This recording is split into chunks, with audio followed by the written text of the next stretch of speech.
Hello and welcome, it's me Titan Gaming here with the second episode of Budget Builds for PC.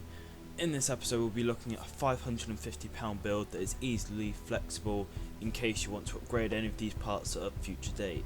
So let's get into the episode. So to start off with, we have the CPU, and the CPU that I have gone for is the Intel i5-4690. It's a quad-core CPU running at 3.5 GHz at a cost of £177.92. So it's the lowest of the i5-4690 series, yet it's £70 cheaper than the highest, which is the 4690K, and there's not a great deal difference in performance, so I just save yourself the £70 and go for this one in this scenario.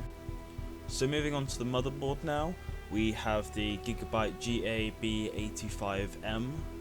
It supports 4 DDR3 RAM slots, which is extremely handy as you can add more in when you need to.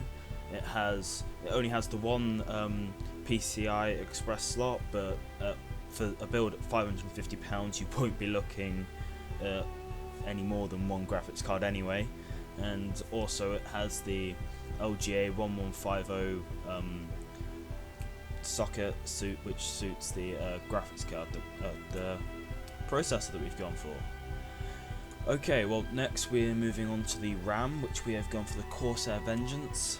I've always promoted this stick of RAM. It's very good price for what you get.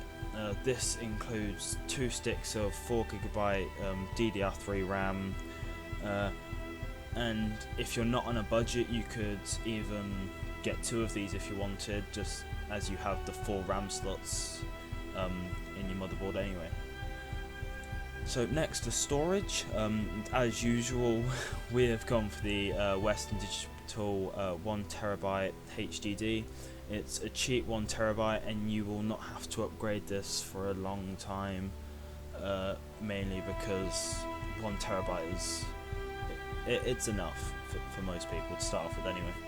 And as an addition to this, we have also put in the King Diane 32GB SSD. So the reason for this is that I thought that you could install your boot up software, like Windows, on this just to make it that much quicker.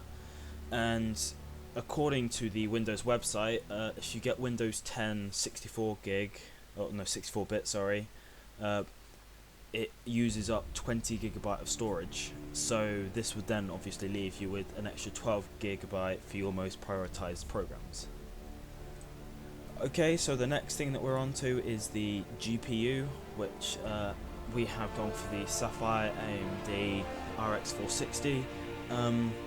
It costs just under £117. It has 4GB of GDDR5 memory. And it is a very good graphics card that's fairly cheap, so you can upgrade this one quite easily when you next save up to be able to buy the next thing.